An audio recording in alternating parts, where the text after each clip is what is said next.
Èdí ọlọ́nà iṣẹ́ rẹ̀, agbára rẹ̀ ga jù tọ̀tá lọ. Mo ló ga o, agbára rẹ̀ ga jù tọ̀tá lọ. Ìmọ̀ rẹ̀ ga jù tèṣù lọ. Agbára rẹ̀ ga jù tọ̀tá lọ. Ìmọ̀ rẹ̀ ga jù tèṣù lọ. Ọlọ́run kò ṣe ohun tì ní ọ́. Oṣoolé kò lè dí ọlọ́nà iṣẹ́ rẹ̀. Agbára rẹ̀ ga jù tọ̀tá lọ. Ó ga, agbára rẹ̀ ga jù tọ̀tá lọ. Ìmọ̀ rẹ̀ ga jù tèṣù lọ. Ó ga agbára rẹ̀ ga jù tọ̀tá lọ. Ìmọ̀ rẹ̀ ga jù tèṣù lọ. Ọlọ́run kò ṣe ohun tì ní ọ́. Oṣoolé kò lè dí ọlọ́nà iṣẹ́ rẹ̀. Agbára rẹ̀ ga jù tọ̀tá lọ. Arákùnrin àti arábìnrin, mo kí wa káàbọ̀ ní orúkọ Jésù Olúwa wa. Mo kí wa káàbọ̀ sí àdúrà ìṣọ́nà kejì tí a bẹ̀rẹ̀ ní àkókò yìí. Mo fẹ́ kó yé gbogbo wa wípé àdúrà ìṣọ́nà tá a fẹ́ ṣe èdè Yorùbá la ó ṣe, àní ṣe lédè Gẹ̀ẹ́sì, èdè Yorùbá la ó ṣe. Nítorí náà mo fẹ́ rọ àwọn tó ń wò wá lórí gbogbo ẹ̀rọ ayélujára tàbí tó wà lórí ẹ̀rọ ìpè wípé Yorùbá la ó ṣe eléyìí o, èdè Yorùbá la ó ṣe, a ò ní ṣe é ní èdè Gẹ̀ẹ́sì. Nítorí náà mo kí gbogbo wa káàbọ̀ ní orúkọ Olúwa. Arákùnrin àti arábìnrin, ọmọdé àti àgbà, mo kí gbogbo wa káàbọ̀. Àkókò àdúrà yìí, àkórí àdúrà yìí òun náà ni wípé àwọn ọmọ Kórà ò kú. A ó bẹ̀rẹ̀ sí ń gbàdúrà, ṣùgbọ́n mo fẹ́ ká kọrin ìyìn, ká yin Olúwa, ká gbé orúkọ Olúwa ga. Agbára rẹ̀ ga jù tọ̀tá lọ. Ìmọ̀ rẹ̀ ga jù tèṣù lọ. Mo ló ga o, agbára rẹ̀ ga jù tọ̀tá lọ. Ìmọ̀ rẹ̀ ga jù tèṣù lọ. Ọlọ́run kò ṣe ohun tì ní ọ́.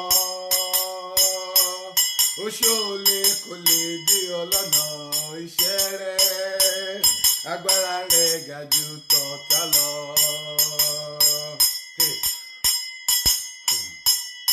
Olúwa mójúbà rẹ̀ ìbà. Olúwa mójúbà rẹ̀. Ológo dídán ẹlẹ́rù níyìn o. Olúwa mójúbà rẹ̀.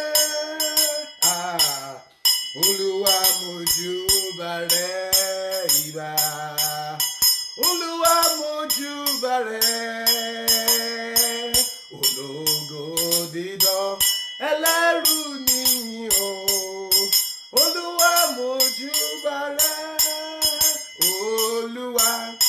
Olúwa wa o. Orúkọ rẹ̀ ti níyìn tó. Olúwa wa o. Orúkọ rẹ̀ ti níyìn tó. Olúwa wa o.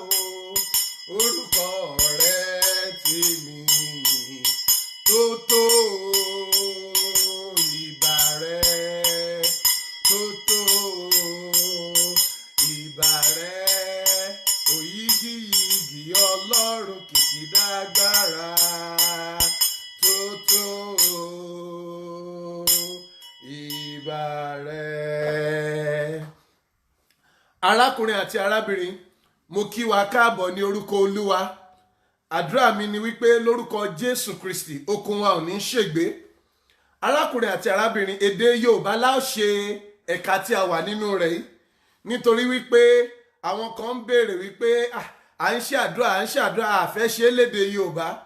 Mo mọ̀ pé ọ̀pọ̀lọpọ̀ á máa rò pé ó wà ní orílẹ̀-èdè Canada ó tún ń ṣe ètò àdúrà lédè Yorùbá. Ṣùgbọ́n aláwọn kan tó jẹ́ pé èdè Yorùbá gan-an fẹ́ kí a gbàdúrà, nítorí náà la ṣe ń ṣe àkókò àdúrà ní èdè Yorùbá. Mo kí gbogbo akáàbọ̀ ní orúkọ Olúwa. Àdúrà mi ni pé lórúkọ Jésù Kristi àní gbàgbànù àdúrà, àní gbàgbànù àdúrà. Arákùnrin àti arábìnrin tó ń wò mí, tó ń gbọ́ mi, gbọ́ ọ̀rọ̀ Olúwa lórúkọ Jésù Kristi, ò ní gba àgbànù àdúrà. Ọlọ́run yóò bá ilé rẹ pàdé, Olúwa yóò bá iṣẹ́ rẹ pàdé, Olúwa yóò bá ayé rẹ pàdé, ohun gbogbo tó jẹ́ tìrẹ Olúwa yóò bá pàdé lórúkọ Jésù Kristi. Tá bá ṣí Bíbélì wá sínú ìwé Númérì orí 26 ẹsẹ̀ 11.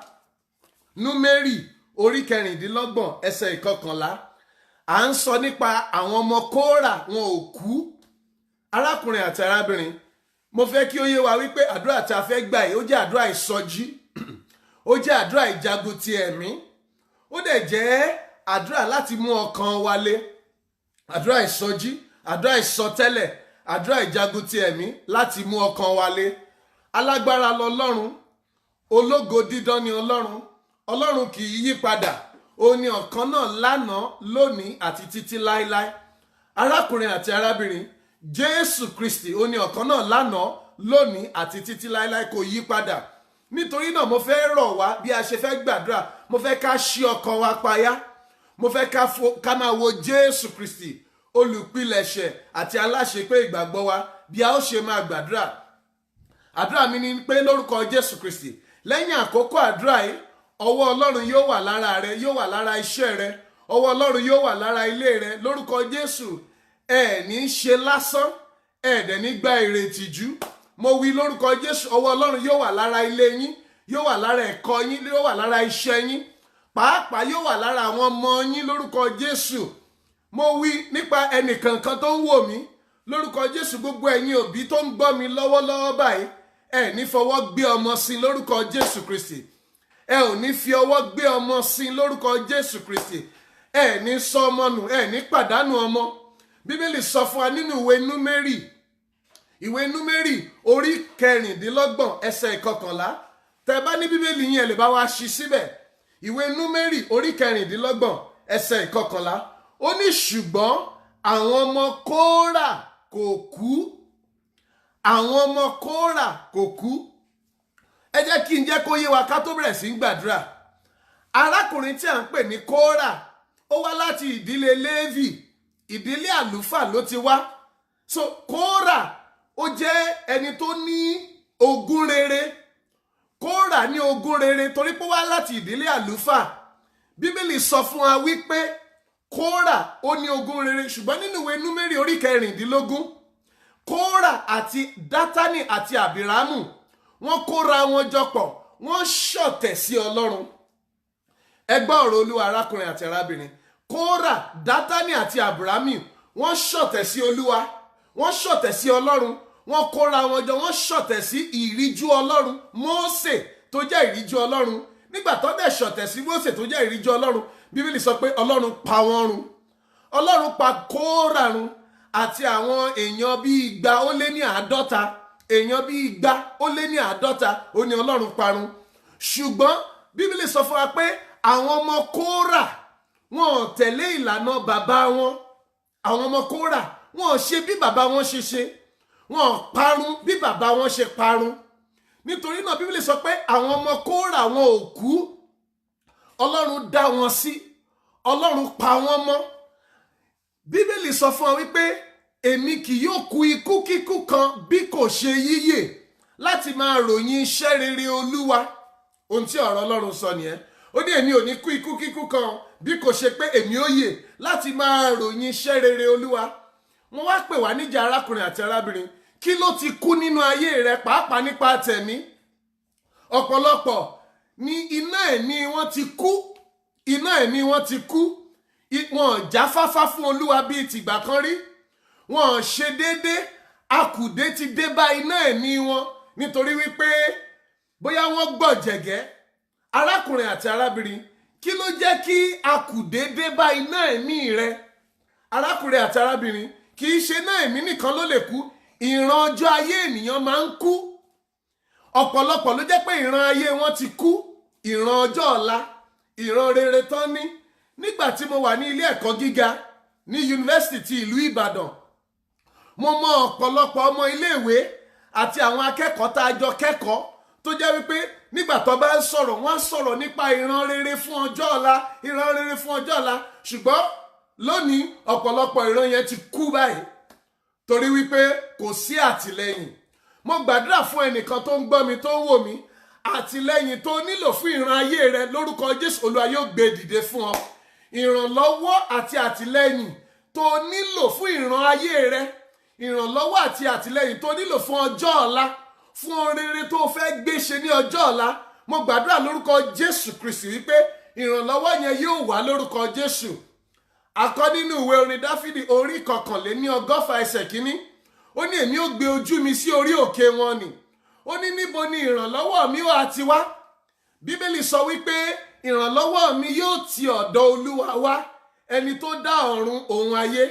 Mo gbàdúrà lórúkọ Jésù Kristi, àtìlẹ́yìn tó nílò tí ìran ayé rẹ ò fi ní kú lórúkọ Jésù Olúwa yóò fi fún ọ.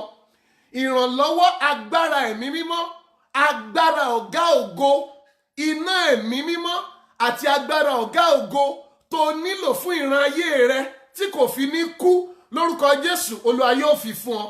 So ohun tí mo sọ ni wípé ọ̀pọ̀lọpọ̀ iná ẹ̀mí wọn ti kú. Èkejì, ọ̀pọ̀lọpọ̀ ìran wọn ti kú, ìran tó ní fún ọjọ́ ayé wọn ti kú. Ìkẹta náà ni wípé ọ̀pọ̀lọpọ̀ àgọ́ ara wọn ń kú lọ díẹ̀. Mo gbàdúrà lórúkọ Jésù Kristi, tá a bá rẹ́nikẹ́ni tó ń ṣàìsàn, tá a bá rẹ́nikẹ́ni tó ń gbọ́ mi lọ́wọ́lọ́wọ́ báyìí tó ń ṣàìsàn, lórúkọ Jésù Kristi mo pàṣẹ. Bíbélì sọ pé ó rán ọ̀rọ̀ rẹ̀ ó sì mú wọn lára dá, ó sì gbà wọ́n kúrò nínú ìparun wọn. Mo pàṣẹ lórúkọ Jésù Kristi, ẹ̀mí àìsàn kó jáde lára rẹ. Ẹ gbọ́ ọ̀rọ̀ Olúwa arákùnrin àti arábìnrin, àìsàn máa ń pa ìran ọjọ́ ayé ènìyàn. Àìsàn jẹ́ kí ìran èèyàn kú. Ọ̀pọ̀lọpọ̀ ló ní ìran gidi. Arákùnrin àti arábìnrin, mo gbàdúrà lórúkọ Jésù Kristi, ò ní kú tògótògó. Mo ní lórúkọ Jésù Kristi Olúwa, ò ní kú tògótògó. Nípa ìran ayé rẹ lórúkọ Jésù Kristi, ò ní kú tògótògó. Ìwọ tó ń gbọ́ mi, ìwọ tó ń wò mí, gbọ́ ọ̀rọ̀ Olúwa lórúkọ Jésù Kristi, ò ní kú tògótògó. Tí ènìyàn bá ti kú, ìran ayé rẹ kú. Tí àgọ́ ara èèyàn bá kú, ipá àti okun tó nílò láti ṣe tí Ọlọ́run fẹ́ kó ṣe kò ní sí. Kò ní sí okun láti ṣe tí Olúwa fẹ́ kó ṣe. Nítorí náà arákùnrin àti arábìnrin, ohun tí mò ń sọ náà ni wípé Bíbélì sọ fún wa nínú ìwé Númérì orí 14 ẹsẹ̀ 11, ó ní àwọn ọmọ Kórà kò kú. A fẹ́ gbàdúrà báyìí. Kí ni nǹkan tó ti kú nínú ayé rẹ? Kí lohun tó ti kú nínú iṣẹ́ rẹ? Kí lohun tó ti kú nínú ayé àwọn ọmọ rẹ? Àwọn àrà rere wo ló fẹ́ kó kú mọ́ ẹ lára? Lórúkọ Jésù Kristi, àrà ò ní kú mọ́ ọ nínú.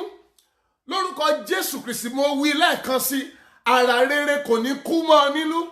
Gbogbo àrà tó ní, gbogbo ògo tó wà nínú ayé rẹ, ògo tí o gbé lórúkọ Jésù kò ní kú mọ́ ọ nínú lórúkọ Jésù Kristi.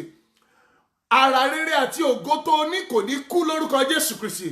Gbogbo ọ̀dọ́kùnrin, ọ̀dọ́bìnrin tó ń gbọ́ mi lọ́wọ́lọ́wọ́ báyìí, ó wà ní ilé ẹ̀kọ́ gíga ni, tàbí ó ṣẹ̀ parí ilé ẹ̀kọ́ gíga, tàbí ó ṣẹ̀ sì rúùlù tán, tàbí ó wà ní àjò ni, ó wà ní iléèwé, ó ń gbé ìgbésẹ̀ kan fún ọjọ́ iwájú.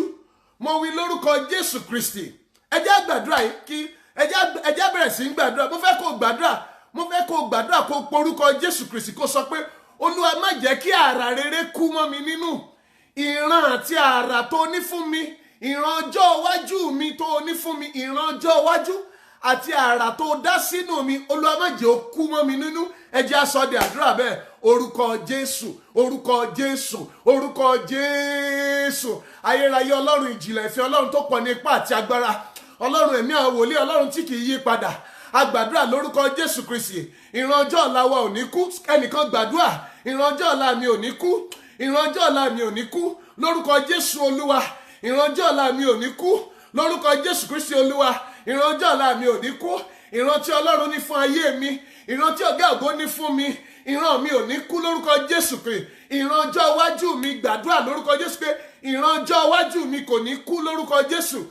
ìran ọjọ́ iwájú tó ní kò ní kú lórúkọ Jésù Kristi Olúwa. ìran ọjọ́ iwájú tó ní kò ní kú, ìran àwọn ọmọ rẹ ò ní kú lórúkọ Jésù. ìran tó ní fún ọjọ́ iwájú àti ìran àwọn ọmọ rẹ lórúkọ Jésù kò ní kú. mo gbàdúrà, mo pàṣẹ, mo sọ tẹ́lẹ̀ lórúkọ ti Baba, ti Ọmọ, ti Ẹ̀mí Mímọ́. ìran ọjọ́ iwájú, ìran ọjọ́ ọ̀la àti àrà tó wà nínú rẹ kò ní kú lórúkọ Jésù Kristi.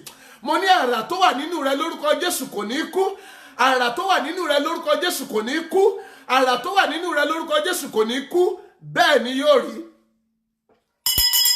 Jésù Olúwa wa, àmín.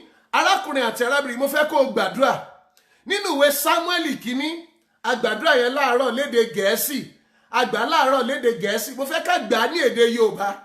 nínú ìwé Sámúẹ́lì kínní orí 3 àti ẹsẹ̀ ìkíní, ẹsẹ̀ ìkíní, ẹsẹ̀ ìkejì, ẹsẹ̀ ìkẹta.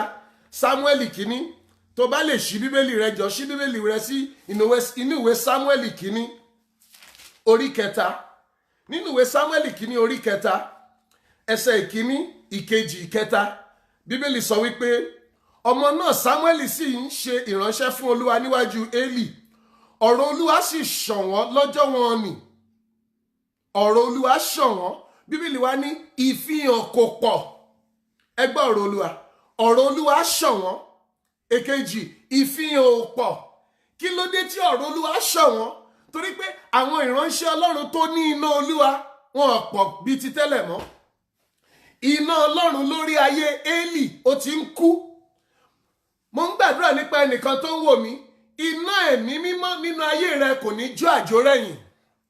iná àdúrà nínú ayé rẹ kò ní kú lórúkọ Jésù. iná ìwà mímọ́ àti iná ọ̀rọ̀ Ọlọ́run nínú ayé rẹ lórúkọ Jésù Kristi kò ní kú. iná ìwà mímọ́, iná ọ̀rọ̀ Ọlọ́run, iná àdúrà, iná àti máa ṣe ìfẹ́ Ọlọ́run, iná ẹ̀mí mímọ́ nínú ayé rẹ lórúkọ Jésù Kristi kò ní kú. Bíbélì sọ wípé ọ̀rọ̀ Ọlọ́run ṣọ̀wọ́n, ó ṣọ̀wọ́n, ó ṣọ̀wọ́n, ọ̀rọ̀ Ọlọ́run ṣọ̀wọ́n ní ọjọ́ wọn ni. ó wá rí pé ìfihàn kò pọ̀, àwọn ìfihàn díẹ̀ là ń rí. ìdí ni wípé nígbà tí ìfihàn bá tí iná ẹ̀mí bá ti ń kú tó ti ń jó àjórẹ̀yìn, ẹ rí i pé ìfihàn ò ní pọ̀. ìgbà yẹn làwọn wòlíì èké, ìgbà yẹn ni àwọn onímọ̀ kàrúrù, àwọn tó yẹ pé irọ́ náà fi ń jẹun. ẹ bẹ̀rẹ̀ sí ni pé wọ́n máa sọ àsọtẹ́lẹ̀ ibi, àsọtẹ́lẹ̀ èké, wọ́n máa ríran ibi, ìran èké láti tan àwọn ènìyàn jẹ. mo fẹ́ kó o gbàdúrà kejì, àdúrà kejì mo fẹ́ kó o gbà kí a gbà lọ́sàn-án náà ni wípé Olúwa má jẹ́ kí iná ẹ̀mí mímọ́ kú nínú ayé mi. pàápàá àwa tá a wà ní ìdálẹ̀, tá a wà lọ́nà jíjìn, tá a wà lókè òkun, ọ̀pọ̀lọpọ̀ nǹkan ló yí wa ká tó lè jẹ́ kí iná Olúwa kú. iná ò lọ, iná ò lọ, iná wà, omi wà, títì ṣe dáadáa, ohun gbogbo ṣe dáadáa, ìrẹ̀wẹ̀sì àkàndé bá ẹlòmíì nípa tẹ̀mí. mo fẹ́ kó o gbàdúrà, mo fẹ́ kó o porúkọ Jésù. Olúwa má jẹ́ kí iná ẹ̀mí mímọ́ jó àjórẹ̀yìn nínú ayé mi. iná ẹ̀mí mímọ́ má jẹ́ ó kú nínú mi. ó yẹ já gbàdúrà bẹ́ẹ̀. orúkọ Jésù, orúkọ Jésù, ní orúkọ Jésù. ayérayé Ọlọ́run ìjìnlẹ̀ fi àgbàdúrà, iná ẹ̀mí mímọ́ kò ní kú nínú ayé mi. iná Olúwa kò ní kú, gbàdúrà bẹ́ẹ̀. iná Olúwa ò ní kú nínú ayé mi, gbà á dáadáa. Olúwa jọ̀ọ́ má jẹ́ kí iná Olúwa kú. iná ẹ̀mí mímọ́ ò ní kú, iná ẹ̀mí mímọ́ máa jò nínú mi, iná ẹ̀mí mímọ́ máa jò nínú mi, iná mi ò ní kú, iná ẹ̀mí mi ò ní kú, èmi ò ní kú nípa tẹ̀mí, ọmọ rẹ ò ní kú nípa tẹ̀mí, iṣẹ́ ìránṣẹ́ rẹ ò ní kú nípa tẹ̀mí, ò ní kú nípa tẹ̀mí, ọmọ rẹ ò ní kú nípa tẹ̀mí, iṣẹ́ ìránṣẹ́ rẹ ò ní kú nípa tẹ̀mí, iná ẹ̀mí ò ní kú nínú ayé rẹ, iná ẹ̀mí ò ní kú nínú ayé rẹ. gbàdúrà bẹ́ẹ̀, iná ẹ̀mí ò ní kú nínú ayé rẹ lórúkọ Jésù Kristi. iná ẹ̀mí ò ní kú nínú ayé rẹ, ò ní jó àjórẹ̀yìn. ó yá gbaná jẹ fún Olúwa, ó yá bẹ̀rẹ̀ sí sọ fún Olúwa. Olúwa sọ mí di iná agbára, iná ẹ̀mí máa jò, iná máa jò, iná ẹ̀mí máa jò nínú mi, iná ẹ̀mí máa jò nínú mi. Olúwa má jẹ́ n kú nípa tẹ̀mí, Olúwa má jẹ́ n kú nípa tẹ̀mí, Olúwa má jẹ́ n kú nípa tẹ̀mí, Olúwa má jẹ́ n kú nípa tẹ̀mí. Olúwa ṣí mi níyè, Olúwa sọ mí jí. gbàdúrà fún ìsọjí. Olúwa ṣí mi níyè, Olúwa sọ mí jí, Olúwa ṣí mi níyè, Olúwa sọ mí jí, Olúwa ṣí mi níyè, Olúwa mí sí mi, Olúwa mí sí mi, Olúwa mí sí mi, Olúwa mí sí mi, Olúwa mí sí mi. gbọ́ àdúrà Jésù Kristi Olúwa wa, àmín. Arákùnrin àti arábìnrin, mo gbàdúrà ìmísí Ọlọ́run yóò wà lára rẹ. Ìmísí Olúwa yóò wà lára rẹ. Ìmísí ọ̀gá ògo yóò wà lára rẹ. Lórúkọ Jésù ò ní kú nípa tẹ̀mí. Lórúkọ Jésù iná ẹ̀mí ò ní kú nínú ayé rẹ. Arákùnrin àti arábìnrin, Bíbélì sọ fún wa nínú ìwé Sámúẹ́lì kìíní yẹn orí kẹta. Sámúẹ́lì kìíní orí kẹta ẹsẹ̀ keje. Ó ní ó sì ṣe ní àkókò náà. Élì sì dùbúlẹ̀ ní ipò tirẹ̀. Ojú rẹ̀ bẹ̀rẹ̀ sí í ṣókùnkùn. Mo gbàdúrà lórúkọ Jésù. Ìran ayé rẹ kò ní kú lórúkọ Jésù Kristi. Ìran rere tó ní fún ọjọ́ ọ̀la kò ní kú lórúkọ Jésù Kristi. Ìran rere tó ní fún ọjọ́ ọ̀la kò ní kú lórúkọ Jésù Kristi. Iṣẹ́ tẹ́ fẹ́ ṣe yẹn, iṣẹ́ yẹn gan, iṣẹ́ tó nílò yẹn, iṣẹ́ tó fẹ́ ṣe fún ọ ní ọjọ́ ọ̀la lórúkọ Jésù. Agbára àti àtìlẹ́yìn Ọlọ́run láti lè ṣe Olúwa yóò fi fún ọ. Mo ní agbára àti àtìlẹ́yìn tó nílò fún iṣẹ́ rere tó fẹ́ ṣe fún ayé rẹ, Olúwa yóò fi fún ọ. Agbára àtìlẹ́yìn ọ̀gá ògo, Olúwa yóò fi fún ọ. Àní fún ẹnìkan tó ń gbọ́ mi, agbára àti àtìlẹ́yìn fún ìgbésẹ̀ ńlá tó fẹ́ gbé. O fẹ́ gbé ìgbésẹ̀ kan nípa ọjọ́ ọ̀la. O fẹ́ gbé ìgbésẹ̀ kan fún ìtẹ̀síwájú. O fẹ́ gbé ìgbésẹ̀ kan fún ìṣerere. Lórúkọ Jésù Kristi Olúwa. Lórúkọ Jésù àtìlẹ́yìn tó nílò, Olúwa yóò fi fún ọ. Mo gbàdúrà fún ẹnìkan tó ń wo ojú òní tì ọ́. Ojú ìgbàgbọ́ òní tì ọ́.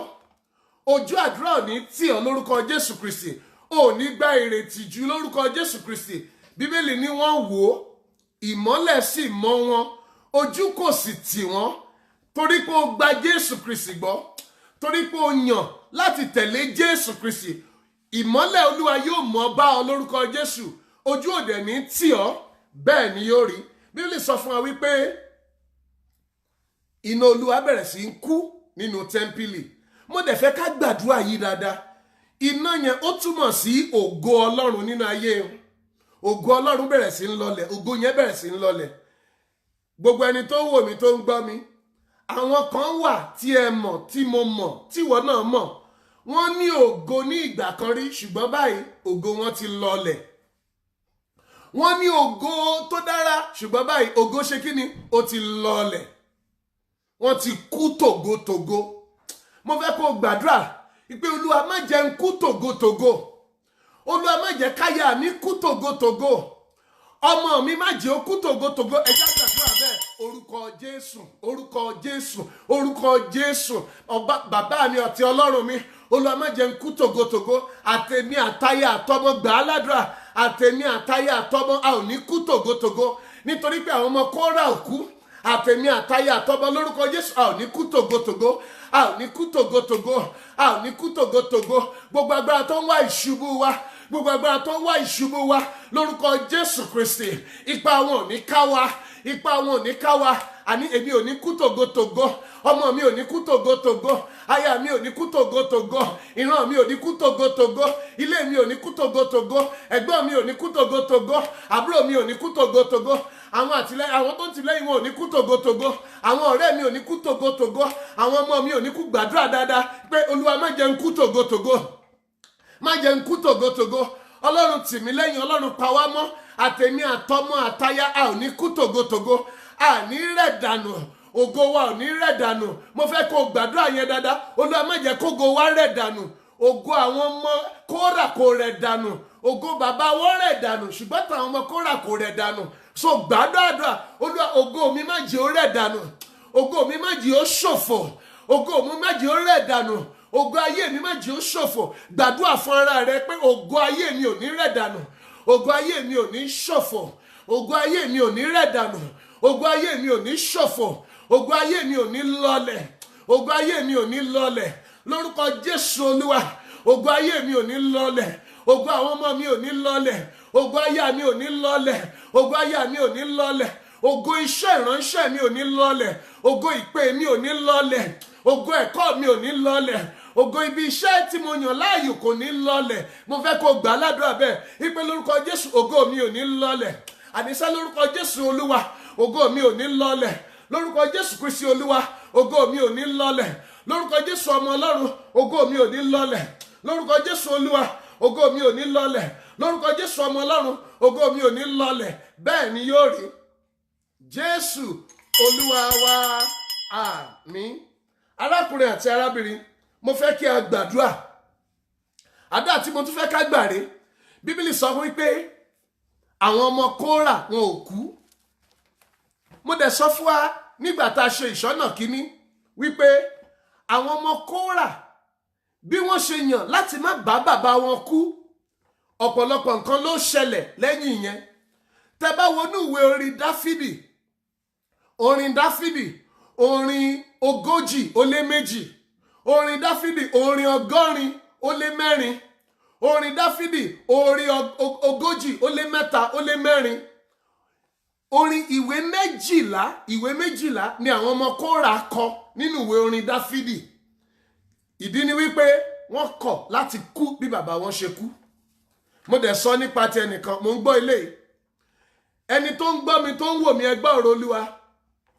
Ohun rere gbogbo tó máa ń kú ní ọwọ́ rẹ tí kìí pẹ́ ohun rere gbogbo tó máa ń bẹ̀rẹ̀ tí kìí pẹ́ láti òní lọ lórúkọ Jésù kó gba ìyè. Ohun tó máa ń jẹ́ kí ohun rere kó kú lọ́wọ́ rẹ lórúkọ Jésù Kristi iná Ọlọ́run kó palẹ̀ rẹ̀ mọ́. Mo pàṣẹ ohun rere gbogbo tó o bá ti dáwọ́lé tó o bá ti bẹ̀rẹ̀ láti òní lọ lórúkọ Jésù yóò máa pẹ́ láti òní lọ lórúkọ Jésù Kristi yóò máa pẹ́.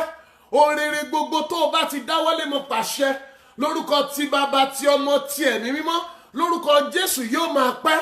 Ohun rere gbogbo kò ní kú ní ọwọ́ rẹ nǹkan rere ò ní kú lọ́wọ́ rẹ mọ́ lórúkọ Jésù. Iṣẹ́ rere kò ní bàjẹ́ lọ́wọ́ rẹ iṣẹ́ rere kò ní bàjẹ́ ní ọwọ́ rẹ bẹ́ẹ̀ ni yóò rí Jésù Kristi Olúwa wa àmín.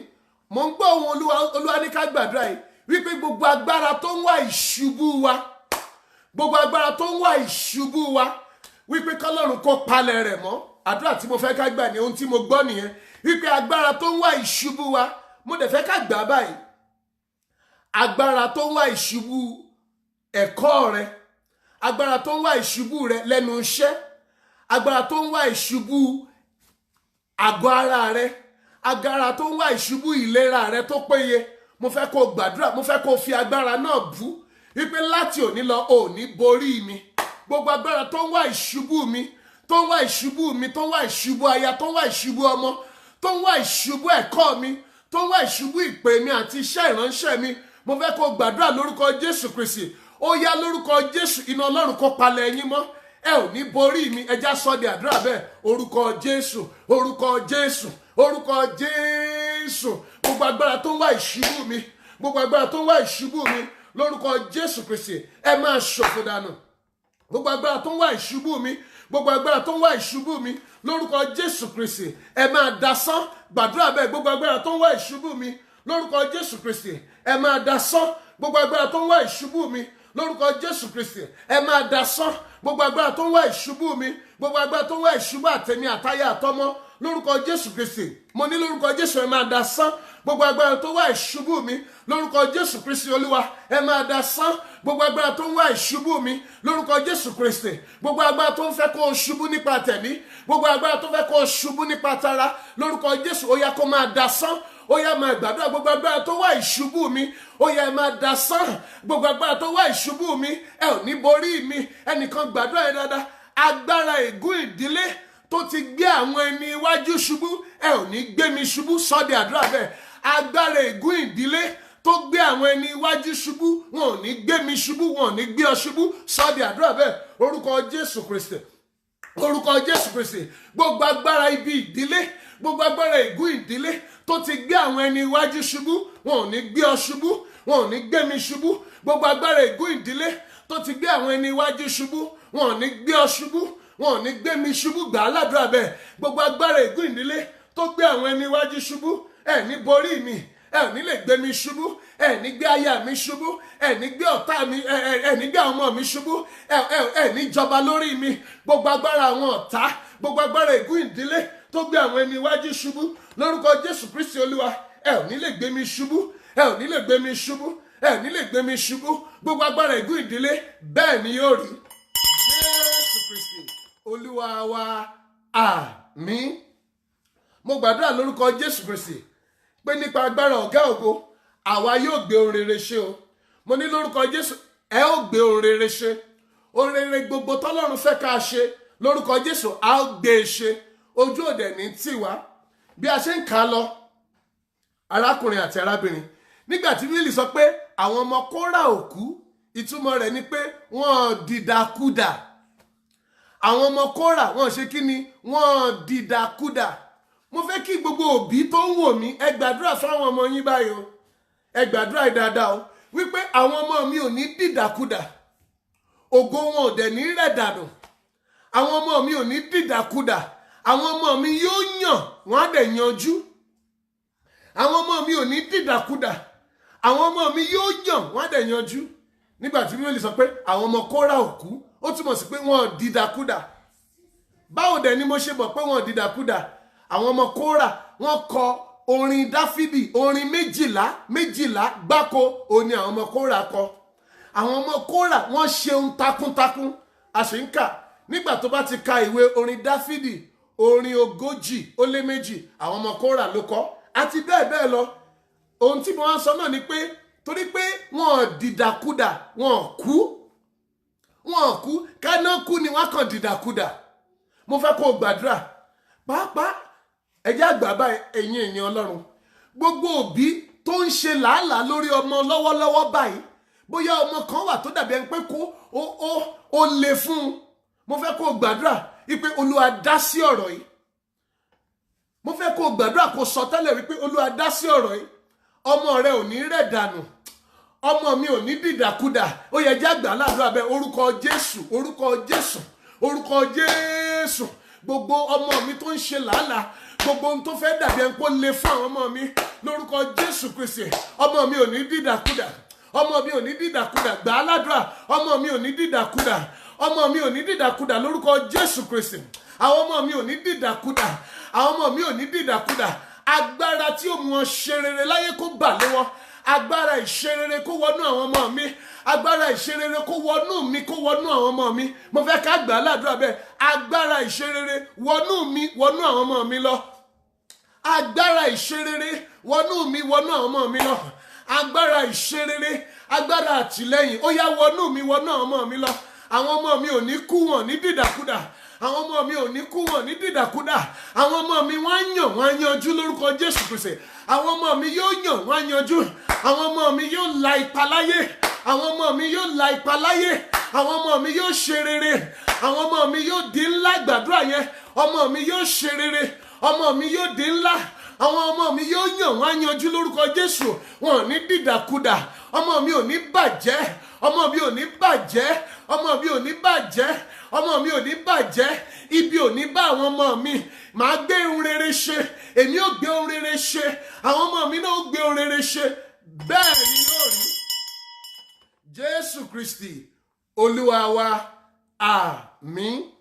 Arákùnrin àti arábìnrin, nígbà tí Bíbélì sọ wípé àwọn ọmọ Kórà ò kú, ó túmọ̀ sí wípé ìpọ́njú kò bá wọn. Ìpọ́njú ò bá àwọn ọmọ Kórà. Mo gbàdúrà fún ẹnìkan tó ń wò mí. Ẹ gbọ́ ọ̀rọ̀ Olúwa. Lórúkọ Jésù Kristi ti Násárẹ́tì, àti ìwọ àti ilé rẹ àti àwọn ọmọ, lórúkọ Jésù ẹ ò ní rí ìpọ́njú o. Mo gbàdúrà lórúkọ Jésù Kristi Olúwa, ẹ ò ní rí ìpọ́njú. Nígbà tí Bíbélì sọ pé àwọn ọmọ Kórà ò kú, ó túmọ̀ sí pé wọn ò rí ìpọ́njú. Nígbà tí ìpọ́njú bá dé, mo gbàdúrà a ò ní rí ìpọ́njú lórúkọ Jésù Kristi o. Ìpọ́njú á máa pa ògo àti àrà mọ́ èèyàn lára. Ìpọ́njú kò ní jẹ́ kí ohun rere téèyàn fẹ́ gbé ṣe kéèyàn lè gbé ṣe, torí pé ìpọ́njú pọ̀. Mo fẹ́ ká kọrin, ẹ jẹ́ ká kọrin ká fi gbàdúrà. Gbà mí o, Lúwa, gbà mí o, Jésù, gbà mí o, Lúwa, gbà mí o, Jésù, má jẹ́ n kú tógótógó. Gbà mí o, Lúwa, má jẹ́ n kú tógótógó. Gbà mí o, Jésù, gbà mí o, Lúwa, gbà mí o, Jésù, gbà mí o, Lúwa o, gbà mí o, Jésù, má jẹ́ n kú tógótógó. Gbà mí Olúwa, má jẹ́ n kú tógótógó. Gbà mí Jésù. Gbà mí Olúwa, gbà mí Jésù. Gbà mí Olúwa o, gbà mí Jésù. Má jẹ́ n kú tógótógó. Gbà mí Olúwa, má jẹ́ n kú tógótógó. Gbà mí Jésù. Gbà mí Olúwa, gbà mí Jésù. Gbà mí Olúwa o, gbà mí Jésù. Má jẹ́ n kú tógótógó. Gbà mí Olúwa, má jẹ́ n kú tógótógó. Gbà mí Jésù. Mo wí lórúkọ Jésù, àtiwọ́, àtaya, àtọmọ, fún ẹnìkankan tó ń wò mí tó ń gbọ́ mi, ẹ ò ní kú tògótògó, ẹ ò ní kú tògótògó, ẹ ò ní parẹ́ máyé, ẹ ò ní parẹ́ máyé, bẹ́ẹ̀ dẹ̀ ni yóò rí. Jésù Olúwa wa, àmín. Bíbélì sọ pé àwọn ọmọ Kórà kò kú. Númérì orí 26 ẹsẹ̀ 11. Ó ní ṣùgbọ́n àwọn ọmọ Kórà kò kú. Ohun tó túmọ̀ sí ní eléyìí ó dẹ̀ la fẹ́ fi gbàdúrà.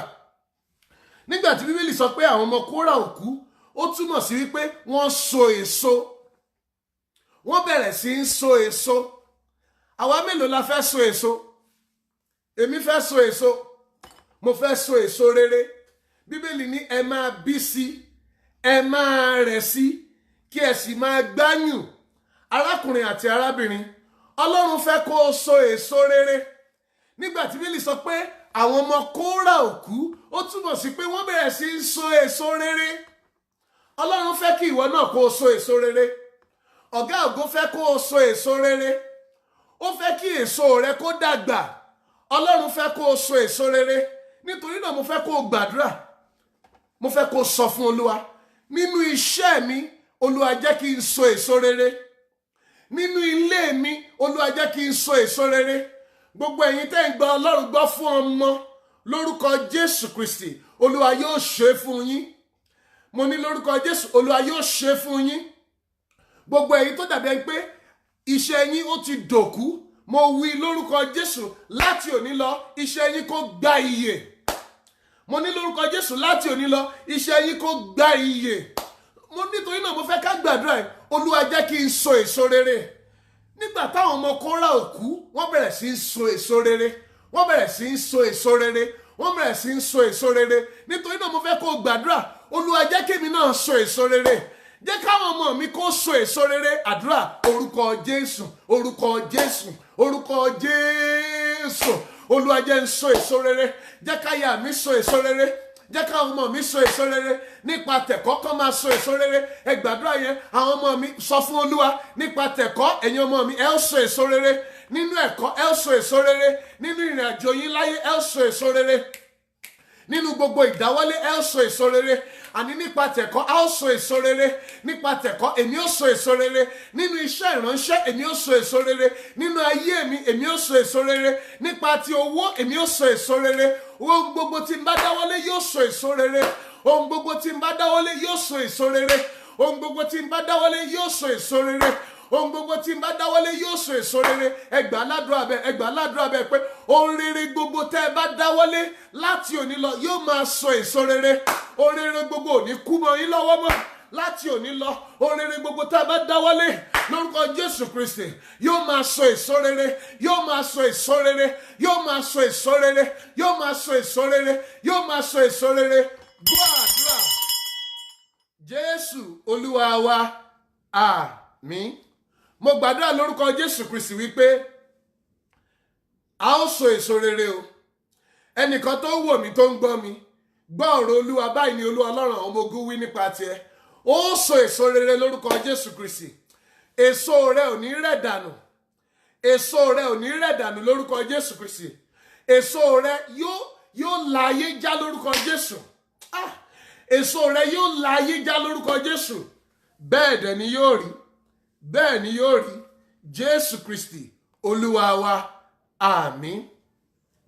Arákùnrin àti arábìnrin, nígbà tí Bíbélì sọ pé àwọn ọmọ Kórà ò kú, kí ló tún túmọ̀ sí? Mo fẹ́ kí a kíyèsí eléyìí dáadáa o. ohun tí mo fẹ́ sọ mo fẹ́ kí a kíyèsí rẹ̀ dáadáa. Ó túmọ̀ sí pé àwọn ọmọ Kórà ìwúlò wọn ó la ìran wọn kọjá. Ìwúlò àwọn ọmọ Kórà ó la ìran wọn kọjá. Ẹ rí pé nígbà tí Kórà bàbá wọn nígbà tó kú, bó ṣe kú, ohun ìwúlò rẹ̀ ó tán náà nìyẹn. Mo gbàdúrà fún ẹnìkan tó ń wò mí, tó ń gbọ́ mi, lórúkọ Jésù Kristi, ìwúlò rẹ, ipa rẹ kò ní tán pẹ̀lú rẹ lórúkọ Jésù Kristi. Tó o bá ṣe ń la ipa rere, àwọn ọmọ rẹ náà yóò la ipa rere. Bó o ṣe ń la ipa rere, àwọn ọmọ rẹ náà yóò la ipa rere lórúkọ Jésù. Àti ìwọ àti ilé àtọmọ, nípa iṣẹ́, nípa ẹ̀kọ́, nípa iṣẹ́ ìránṣẹ́, nínú gbogbo ìdáwọ́lé yín, nínú gbogbo ìwọ̀nà yín, lórúkọ Jésù ẹ ó la ipa rere. Ó ní èmi àti àwọn ọmọ tí Ọlọ́run fi fún mi a wà fún iṣẹ́ àmì àti iṣẹ́ ìyanu. Àwọn ọmọ Kórà wọ́n jẹ́ àmì rere, wọ́n wà fún àmì rere, wọ́n la ipa wọn kò tán pẹ̀lú wọn. Arákùnrin àti arábìnrin, òye ohun tí mò ń sọ rèé kó lè yé wa dáadáa. Àwọn kan wà tó yẹ pé tí ohun rere bá ti bẹ̀rẹ̀ lọ́dọ̀ wọn kò ní dé ìran mìíràn, á bẹ̀rẹ̀ lórí wọn á sì parí lórí wọn. Ọ̀pọ̀lọpọ̀ yín tó ń wò mí, ẹ̀yin náà mọ̀, àwọn arákùnrin mi kan àtàrábìnrin, ẹ̀ ń wò mí, ẹ̀ ń gbọ́ mi báyìí. Bàbá yín wọ́n jẹ́ àlùfáà, ìwọ náà nísìn ò ń ṣeṣẹ́ Olúwa. Èmi gan ọmọ àlùfáà ni mí, mò ń ṣeṣẹ́ Olúwa. Bàbá mi bẹ̀rẹ̀ ohun rere, ó sì kàn mí, ó kan àwọn ọmọ mi náà. Ohun tí mo sọ ni pé nígbà tí Bíbélì sọ wípé àwọn ọmọ Kórà wọn kú, ìtumọ̀ rẹ̀ ni wípé ohun rere tí Ọlọ́run bẹ̀rẹ̀ nípa wọn ó bẹ̀rẹ̀ sí ń tàn, kò dópin, ó bẹ̀rẹ̀ sí ń tàn láti ìran dé ìran. Ìfẹ́ ohun tí èmi fẹ́ nìyẹn, mo lè gbàgbọ́ pé ìtẹ́yìn náà fẹ́ nìyẹn. Ẹ fẹ́ kó rere kó parí pẹ̀lú yín. Ẹ fẹ́ kí àwọn ìgbésẹ̀ rere kó parí pẹ̀lú yín. Ẹ̀yin náà fẹ́ débi gíga, ẹ fẹ́ kọ́mọ yín débi gíga. Mo fẹ́ ká gbàdúrà. Bá dẹ̀ ṣe gbàdúrà yẹn náà ni pé Olúwa má jẹ́ n kú sọ́nà. Má jẹ́ káwọn ọmọ mi kú sọ́nà. Oore gbogbo tí a bá ti bẹ̀rẹ̀, Olúwa jẹ́ ó tẹ̀síwájú. Olúwa jẹ́ ó tẹ̀síwájú. Àdúrà tí mo fẹ́ ká gbà nìyẹn. Olúwa má jẹ́ n kú sọ́nà bí èéfín. Ká ní àwọn ọmọ Kórà kú lọ́jọ́ yẹn ni, a ní lè sọ̀rọ̀ nípa wọn lónìí. Ohun gbogbo tí a ń sọ nípa ọmọ Kórà ó di ìgbàgbé títí láéláé. Ṣùgbọ́n ó tẹ̀síwájú. Mo fẹ́ kó gbàdúrà yẹn báyìí pé Olúwa má jẹ́ n kú sọ́nà. Ohun rere gbogbo tó bá ti ọwọ́ mi bẹ̀rẹ̀, Olúwa jẹ́ kó tẹ̀síwájú. Iṣẹ́ ìránṣẹ́ mi jẹ́ kó tẹ̀síwájú. Ìdílé mi jẹ́ kó tẹ̀síwájú. Ẹ jẹ́ á gbàdúrà bẹ́ẹ̀. Orúkọ Jésù, orúkọ Jésù, orúkọ Jésù Kristi. Ohun rere gbogbo tó tẹ̀rọ mi bẹ̀rẹ̀, ohun rere gbogbo tó torí mi bẹ̀rẹ̀, Olúwa jẹ́ ó máa tẹ̀síwájú. Má jẹ́ ó kú sọ́nà. Olúwa má jẹ́ n kú sọ́nà. Olúwa má jẹ́ n kú sọ́nà bí èéfín. Olúwa má jẹ́ n kú sọ́nà bí èéfín. Olúwa má jẹ́ n kú sọ́nà bí èéfín. Olúwa má jẹ́ n kú sọ́nà bí èéfín. Ẹ gbàdúrà yẹn dáadáa. Olúwa má jẹ́ n kú sọ́nà bí èéfín. Ohun rere gbogbo tó ti bẹ̀rẹ̀ nínú ayé mi, nínú ilé mi, Olúwa jẹ́ ó tẹ̀síwájú. Ohun rere gbogbo tó bẹ̀rẹ̀ nínú iṣẹ́ ìránṣẹ́ mi, Olúwa jẹ́ ó tẹ̀síwájú. Olúwa má jẹ́ n kú sọ́nà. Gbogbo ìdáwọ́lé mi, Olúwa má jẹ́ ó kú. Ìdáwọ́lé mi gbogbo má jẹ́ ó kú, Olúwa. Ohun rere gbogbo tó ti bẹ̀rẹ̀, Olúwa jẹ́ ó tẹ̀síwájú. Olúwa jẹ́ n lè ṣe àṣepé rẹ̀. Mo fẹ́ ká gbàdúrà mẹ́. Olúwa jẹ́ n ṣàṣepé ohun rere. Olúwa jẹ́ kí n lè ṣe àṣepé ohun rere. Olúwa jẹ́ kí n lè ṣe àṣepé ohun rere. Ẹ jẹ́ gbà ládùúrà bẹ́ẹ̀. Orúkọ Jésù, orúkọ Jésù, orúkọ Jésù. Olúwa fún mi ní agbára kí n lè ṣe àṣepé ohun rere. Ohun rere gbogbo tó bá ti bẹ̀rẹ̀ nínú ayé mi, tó bẹ̀rẹ̀ nínú ayé mi, Olúwa jẹ́ ó tẹ̀síwájú. Olúwa jẹ́ ó tẹ̀síwájú. Olúwa jẹ́ ó máa lọ síwájú. Olúwa jẹ́ ó máa lọ láti ìran dé ìran. Ohun rere gbogbo má jẹ́ ó kú lọ́dọ̀ mi, má jẹ́ ó kú lára mi, Olúwa. Olúwa má jẹ́ n kú sọ́nà bí èéfín. Olúwa má jẹ́ n kú sọ́nà bí èéfín. Gbọ́ àdúrà Jésù Olúwa wa. Àmín. Arákùnrin àti arábìnrin, mo fẹ́ kó gbàdúrà yẹn báyìí. Mo ń gbọ́ ohùn Olúwa. Olúwa sọ fún mi pé ká gbàdúrà báyìí pé ọwọ́ tó ń dá àwọn ènìyàn dúró nínú ìrìn àjò ayé wọn, Olúwa má jẹ́ ó dá mi dúró. Gbogbo ọwọ́ ìdádúró, àpẹẹrẹ rẹ̀ rèé o. Ẹ gbọ́ mi dáadáa ẹ̀yin èèyàn Ọlọ́run. Ẹ rí i pé tí a bá wa mọ́tò, tá a bá gbé sílẹ̀ lójú kan náà, kí ni yóò ṣẹlẹ̀? Tá a bá gbé mọ́tò kan sílẹ̀ lójú kan náà, tó bá yá, ẹ rí i pé mọ́tò yẹn á bẹ̀rẹ̀ sí ń bàjẹ́, á bẹ̀rẹ̀ sí ń rẹ̀ dànù. kò ní lè tó bá máa fi di ìgbà kan ẹ kàn rí pé ohun gbogbo kan ti ń bàjẹ́ lára ẹ̀ ni. Mo fẹ́ ká gbàdúrà. Ọwọ́ ibi ò ní dá mi dúró. Ọwọ́ àìsàn kò ní dá ìran mi dúró. Ọwọ́ ibi kò ní dá mi dúró. Mo fẹ́ ká gbàdúrà yẹn dáadáa o. Gbogbo ọwọ́ ìdádúró, ọwọ́ ibi kankan ò ní dá mi dúró. Ọwọ́ ìbànújẹ́ ò ní dá mi dúró. Ọwọ́ òkùnkùn ò ní dá mi dúró. Ẹ jẹ́ ká sọ ọ́ di àdúrà orúkọ Jésù. Orúkọ Jésù. Ẹ jẹ́ gbàdúrà orúkọ Jésù Kristi. Ọwọ́ ibi ò ní dá àwọn ọmọ mi dúró. Àwọn ọmọ rẹ yóò bẹ̀rẹ̀, wọ́n á dẹ̀ parí ẹ̀. Ohun rere gbogbo tó bá ti bẹ̀rẹ̀, wọ́n á parí ẹ̀. Lórúkọ Jésù, ọwọ́ ibi ò ní dá àwọn ọmọ mi dúró. Àìsàn ò ní dá wọn dúró. Ìbànújẹ́ ò ní dá wọn dúró. Àìsàn ò ní dá mi dúró. Àìsàn ò ní dá mi dúró. Ọwọ́ ibi ò ní dá mi dúró. Ọwọ́ ìpọ́njú ò ní dá mi dúró. Ọwọ́ ìdààmú ò ní dá mi dúró. Kò ní dá àwọn ọmọ mi dúró. Àwọn ọmọ mi ò ní kú. Èmi ò ní kú ikú bí kú kan bí kò ṣe yíyè lórúkọ Jésù. Ọwọ́ ìbànújẹ́ ò ní dá wa dúró. Ohun rere gbogbo tá a bá ti bẹ̀rẹ̀ kò ní rí ìdádúró. A gbàdúrà lórúkọ Jésù. Ọwọ́ ìdádúró, gbogbo ọwọ́ tó ń dá àwọn ènìyàn dúró, gbogbo ọwọ́ tó ń dá rere dúró kò ní borí wa lórúkọ Jésù. Ọwọ́ tó ń dá rere dúró kò ní borí wa lórúkọ Jésù. Ọwọ́ tó ń dá rere dúró kò ní borí wa lórúkọ Jésù Kristi. Ọwọ́ tó ń dá rere dúró kò ní borí wa lórúkọ Jésù Kristi. Ọwọ́ tó ń dá rere dúró kò ní borí wa lórúkọ Jésù. Ọwọ́ tó ń dá rere dúró kò ní borí wa lórúkọ Jésù. Bẹ́ẹ̀ ni yóò rí o. Jésù Kristi Olúwa wa, àmín. Mo gbàdúrà lórúkọ Jésù, àìsàn ò ní dá ọ dúró. Ìbànújẹ́ ò ní dá ọ dúró. Lórúkọ Jésù, torí pé àwọn ọmọ Kórà ò kú, lórúkọ Jésù ìwọ náà ò ní kú o. Àwọn ọmọ rẹ ò ní kú lórúkọ Jésù. Àìsàn ò ní pa ọ́, kò ní pa àwọn ọmọ rẹ. Lórúkọ Jésù, ìran ayé rẹ yóò wá sí ìmúṣẹ. Àwọn ìwọ̀nà rẹ yóò wá sí ìmúṣẹ. Lórúkọ Jésù Olúwa, ìran ayé rẹ àti ìwọ̀nà rẹ yóò wá sí ìmúṣẹ. Lórúkọ Jésù, ìran ayé rẹ àti ìwọ̀nà rẹ yóò wá sí ìmúṣẹ. Bẹ́ẹ̀ ni yóò rí. Bẹ́ẹ̀ ni yóò rí. Mo sọ tẹ́lẹ̀ nípa arákùnrin àti arábìnrin tó ń gbọ́ mi, tó ń wò mí. Lórúkọ Jésù, lọ́dún yìí ẹ ó so èso rere. Nípa ẹ̀kọ́ ẹ ó so èso. Ìgbéyàwó yẹn yóò so èso rere. Ohun tó ń gba Ọlọ́run gbọ́ fún, bóyá ìwé lo nílò, o nílò ìwé ìrìnnà tàbí o nílò nǹkan kan, lórúkọ Jésù mo gbàdúrà yóò bọ́ sí fún ọ lórúkọ Jésù Kristi. Mo ní lórúkọ Jésù yóò bọ́ sí fún ọ, torí pé o ti gbà, o ti yàn láti dúró de Olúwa àti láti wojú Olúwa lórúkọ Jésù Kristi. Ìwọ̀nà rẹ, torí pé òun wojú Olúwa, kò ní já sásán. Ìrètí rẹ kò ní já sásán. Ìrètí rẹ kò ní pin lórúkọ Jésù Kristi. Ìrètí rẹ kò ní já sásán lórúkọ Jésù. Mo gbàdúrà lórúkọ Jésù, torí pé àwọn ọmọ Kórà ò kú, ògo rẹ ò ní wọmi. Ìràwọ̀ ayé rẹ kò ní wọmi lórúkọ Jésù. Olúwa yóò tì ọ́ lẹ́yìn. Olúwa yóò ràn ọ́ lọ́wọ́. Olúwa yóò tì ọ́ lẹ́yìn. Olúwa yóò ràn ọ́ lọ́wọ́. Olúwa yóò tì ọ́ lẹ́yìn. Bẹ́ẹ̀ ni yóò rí.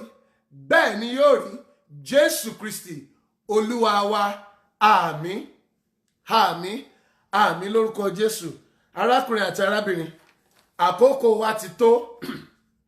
Àkókò ti tó, a sì láti parí. Mo tiẹ̀ ti lọ ju àkókò tó yẹ kí n lọ. Ṣùgbọ́n nǹkan pọ̀ tí a kọ sílẹ̀ tí a lè débẹ̀ lónìí. Ṣùgbọ́n mo fẹ́ kó mọ̀ wípé Bíbélì sọ wípé nípa àtìrẹ àti ilé rẹ, ó ní ìwọ kì yóò kú ikú kíkú kan bí kò ṣe yíyè. Gbọ́ ọ̀rọ̀ Olúwa, ò ní kú ikú kíkú kan.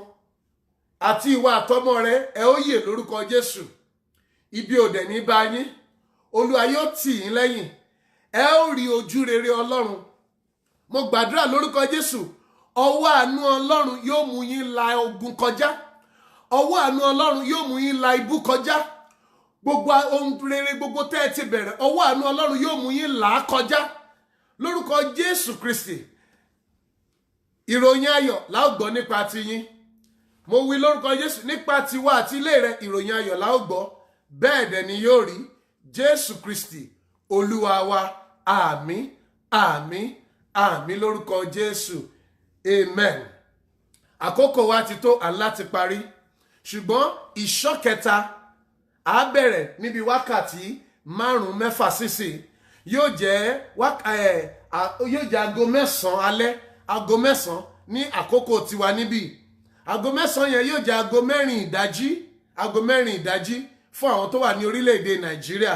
yóò jẹ́ aago 4 ìdájí tàbí níbikíbi tẹ́ ẹ wá wà. Mo gbàdúrà lórúkọ Jésù agbára àti oore ọ̀fẹ́ láti lè gbàdúrà Olúwa yóò fi fún wa. So the last watch is going to be the third watch, and it's going to be in English. That's going to be 9 p.m. Canadian time. That's going to be about 4 a.m. Nigerian time. It's my prayer that the Lord is going to give you the strength to be able to join us for the third watch. We're going to pray. Remember, the sons of Korah did not die. Your dream will not die. Your vision will not die. Your glory will not die. The future of your children will not die. Your destiny will not die. Your star will not die in the name of Jesus Christ. Mo fẹ́ dúpẹ́ lọ́wọ́ yín fún gbogbo ẹ̀yin tẹ́ darapọ̀ mọ́ wa. Mo rí àwọn àlùfáà wa, Pastor Amao, Evangelist Shita. Mo rí ọ̀pọ̀lọpọ̀ àwọn àlùfáà, àwọn tọ́lọ́run ti lò fún mi fún ìgbédìde mi. Mo rí pé wọ́n darapọ̀ mọ́ wa lórúkọ Jésù. Okùn yín ò ní ṣègbé. Ẹ ṣé gan ni. Ọwọ́ Ọlọ́run yóò máa wà ní ara yín. Ẹ ṣé, Olúwa yóò bùkún yín. Thank you and God bless you. See you at the third watch. Amen.